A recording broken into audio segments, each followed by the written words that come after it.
I'm Larry Francis. This is my show here at Gross McCleaf. It's opening this January. It will be up for the month of January. It's work from about the last 2 years, and hope you enjoy it.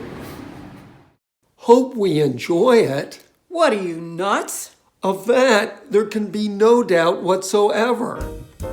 Now, before you start accusing us of prejudice, and yes, it is true we are the executive directors of the Larry Francis Museum of Ocean City, and yes, we have been friends with him for 40 years.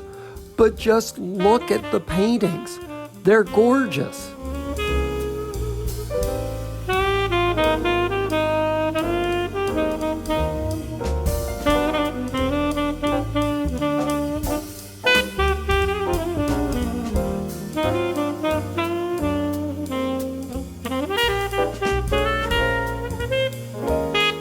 I stopped by a few days before his opening to chat with Larry about how these beautiful images came to be. I'm 70 years old. I've lived in Philadelphia my whole life. Went to art school here at the Pennsylvania Academy of Fine Arts, where I later started teaching. And I've mainly painted within the bounds of the city most of my life. The source of my subjects may be rooted in my early growing up in an apartment over my father's bicycle and hobby shop, a store crammed with models, trains, planes, and bicycles. As a teenager, I worked there fixing flat tires and straightening bike wheels. From our front window, you looked out over the tracks that went to an abandoned freight depot on the corner. In my teen years, it was torn down, and a junkyard directly across from us expanded. The city around me that I grew up with has a lot to do with the subjects that I paint. Like any painter, your main concern generally is just balancing colors and shapes and creating a harmonious scene.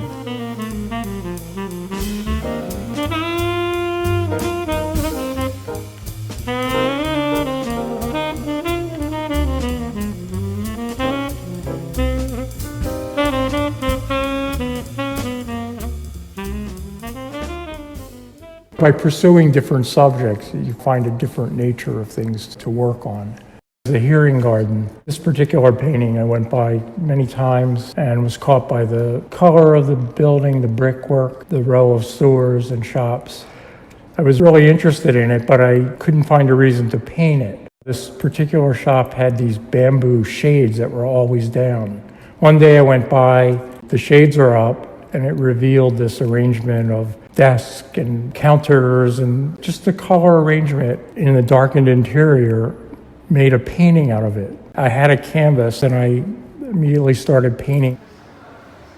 Another subject that I've been painting a bit more are these scenes that have this industrial nature of the city. Oil tanks and railroad bridges, industrial shapes, wires and overhead electric conveyance for the railroads, things like that. But part of the compelling nature of the subject has to do with the color and the arrangement of things. In View from Gray's Ferry, the thing that caught me was this red, painted red and also rusted red bridge. The colors around of the buildings, the white storage tanks, the distant view of the city, and just the expanse of Washington Avenue in the foreground. Some of the things that happen as you're painting, people walking by, cars coming and going, the turn of the clouds, changing atmosphere in the painting can go through several stages. I think this particular painting had a gray overcast sky at one point.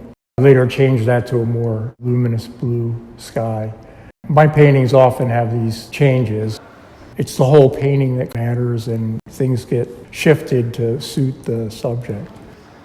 You do make Philadelphia a beautiful place, and I'm sure you are not unaware of the problems that the city has faced over the years, but you always try to show it in a very positive light. I think that's true. A junkyard being right across the street was part of my childhood and the urban setting that it was in, but I lived next to a little dirt street where a bunch of my relatives lived, uncles and aunts, cousins, all in this little paradise that was off the main drag of that part of the city. And I think part of the nature of my paintings has to do with not having a feeling of alienation about the city, but a familial feeling about it. So I think that probably is a feeling that is carried over in my work. It's a very different look than many people have of an urban setting.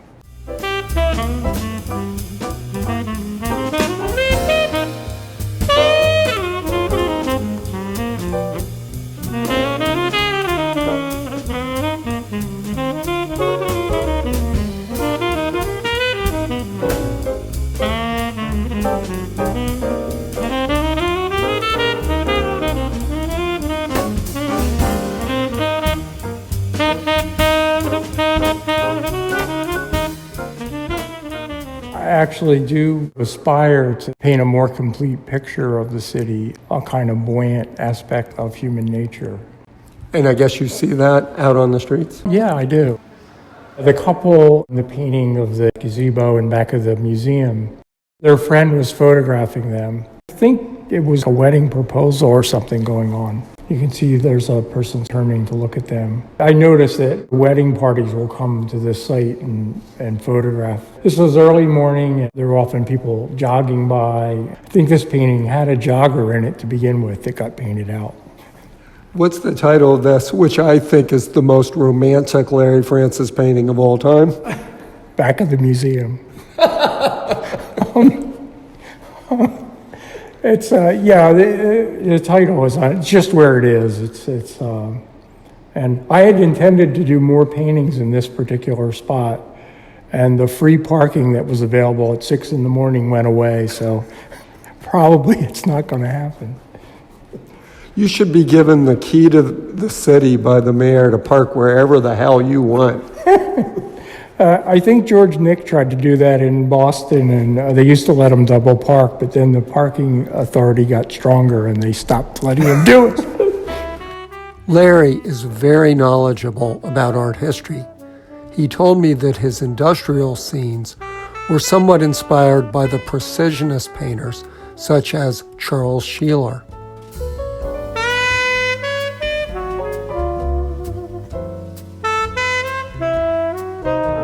I asked him about any other influences.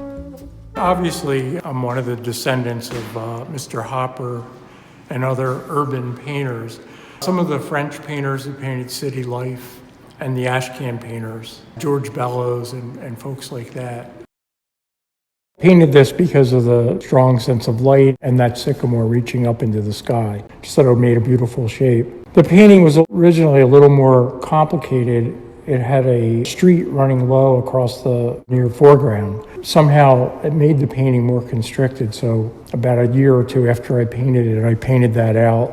There's a ghost of a truck, not seen, but felt in the back part of the building, but that was replaced by somebody walking their dog, representing the warm fall. This is a particularly Hopper reminiscent painting, at least in my eyes. Yeah, he loved painting these big squares of light on the side of things. There's usually beautiful geometry to those paintings, which I would like to be able to do some of that myself. The landscapes are almost completely done from life on scene, and little figures are generally from snapshots. So I've taken of passersby, or in some cases myself. I take photos as I'm working on things outside, and occasionally the same folks will go by again, and I get to see them in different moods or different poses, and I may have many snapshots of a person coming by on their morning walk or something. And often the figure is just the human presence, a note of color, just a little bit of life in the painting.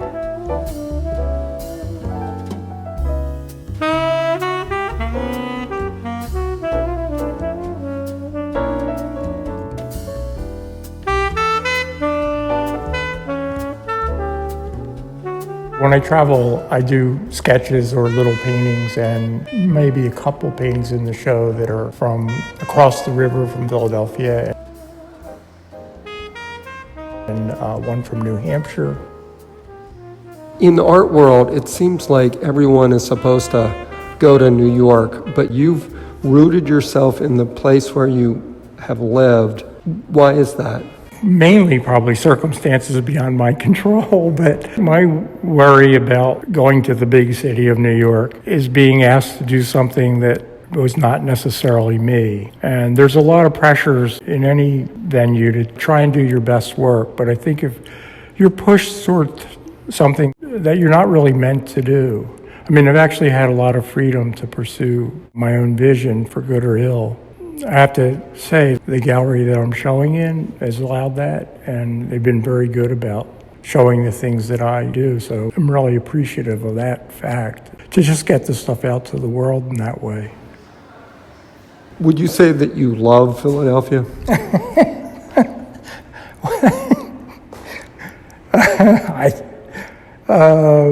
It's my home. People do love to see painters out on their street. As well as paintings in your living space. Living with Larry's art has really made our home a happy one. So why don't you resolve in 2019 to start your own Larry Francis Museum?